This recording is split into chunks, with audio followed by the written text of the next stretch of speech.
Hey crew, welcome back to the Nate the Great YouTube channel. I'm out here on my morning walk. This is going to be the start of another sugar fasting stint sequence, probably for, like I said, about another 6 days. But first and foremost, I had a huge celebration yesterday with all my family and friends in town, celebrating our oldest's graduation from high school. Like I mentioned on my previous video yesterday, there was a lot of cookies. I ate a lot of everything. So let's just rip the band-aid off. Let's check out how much I weighed this morning. Yes, look at the number, 211. Gasp! What happened? Oh no, did I self-sabotage? Oh my gosh, let's talk about it, okay? So, first and foremost, let's clarify some things, okay? I didn't eat 35,000 calories of food yesterday, okay? 10 times 3,500 or 3,500. But let's also be very realistic. I probably, because I was eating throughout the entire day, having cookies and whatever I wanted, right? It was just and I wasn't thinking about it. I was just grazing, like old school graze, right? And I probably had 5 to 6,000 calories in the day, so it's pretty fair to say that I probably did gain a pound or two. But guess what? I did that for a few reasons, but primarily around proving to myself that all of this all false information about you know, when you only eat sugar, you are, just craving everything under the sun. And from my experiences on the sugar fasting protocol, it's the exact opposite. So I said, you know what? Let's do one last experiment. You know, and to the outside looking in, it could appear to be a self-sabotage. And I don't know if any of you know what that is, but essentially, you just either you're scared of success, something happens, a moment, whatever it is, and you self-sabotage. And that's actually one of the main reasons I got into the carnivore and the fasting piece when I first started working on my weight loss, was because that food noise, that addiction piece, was so terrifying to me that I just needed to turn it off. And when you're not eating for days on end, that food noise goes down a lot. Jerome from Finally Fasting talks about this a lot, and he articulates it way better than I can for you.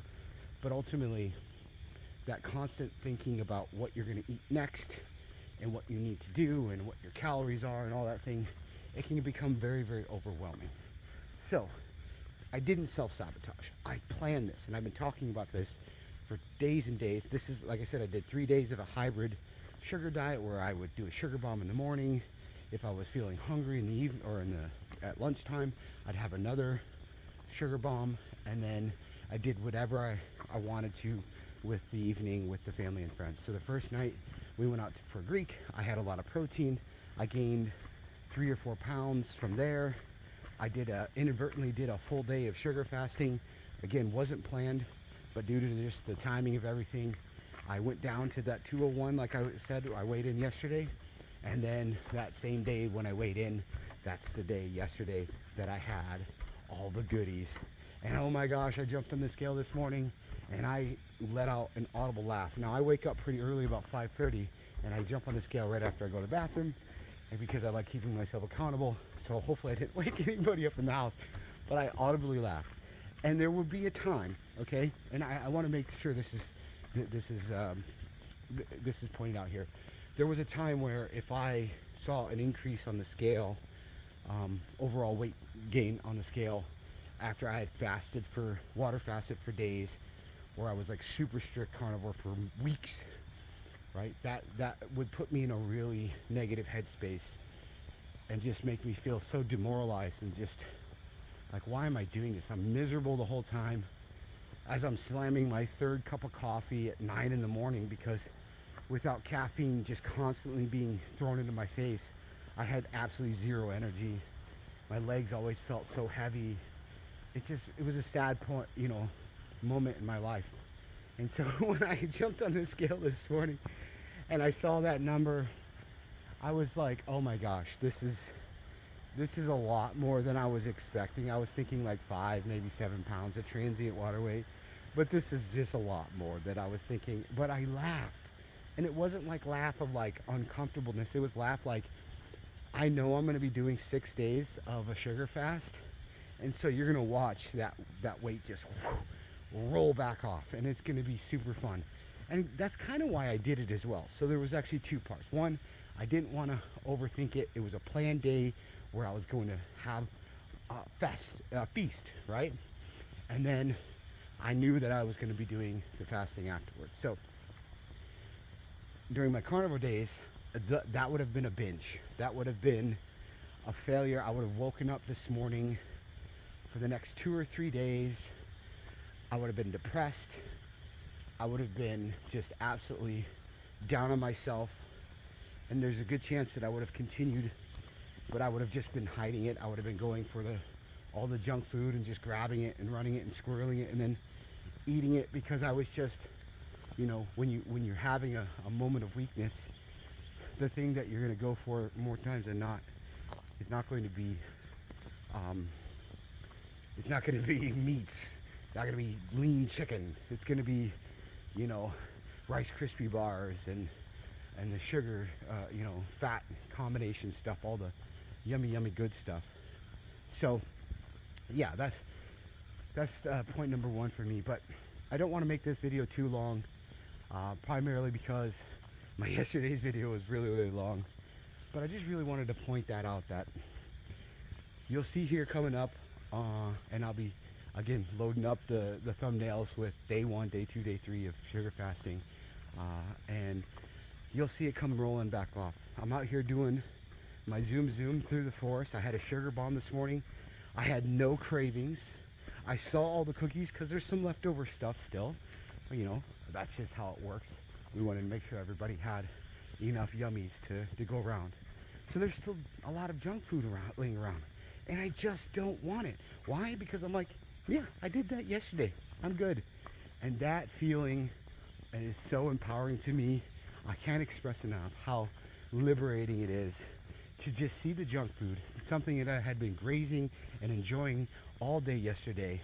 I wake up this morning and the first thing I think of is I'm gonna grab my water, I'm gonna have some orange juice, I'm gonna do a sugar bomb with some maple syrup, with some raw honey, with some blueberries, with a little bit of sugar on top, and then I'm gonna go for a nice long walk. And that's exactly what I'm doing. I feel amazing. My energy feels amazing. I'm going to be going to the gym later today with my wife. I feel my glycogen storage is just to the roof, so I'm ready to just rip that gym apart. Of course, I'm going to be very, you know, I'm on the sugar fast now.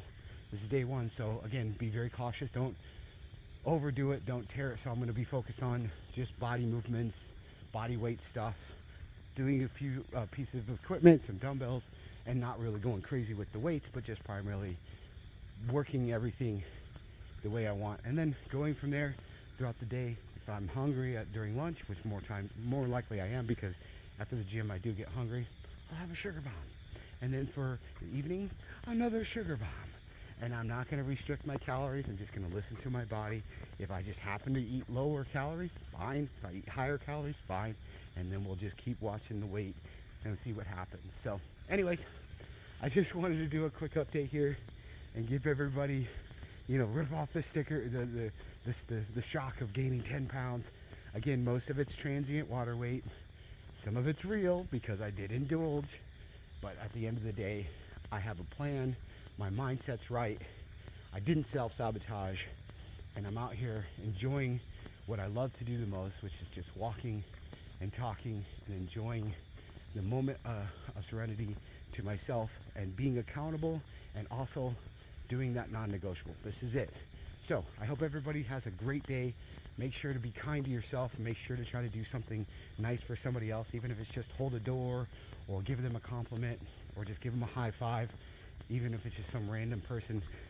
You try it someday. Just as somebody's running past you, just put up your hand and see if they give you a high five. I tell you what, they're going to be thinking about that all day, and it's going to make them smile. And it can be as simple as that. Anyways, I'm going to log off here right at 10 minutes. I'm going to see you guys in the next one. Take care.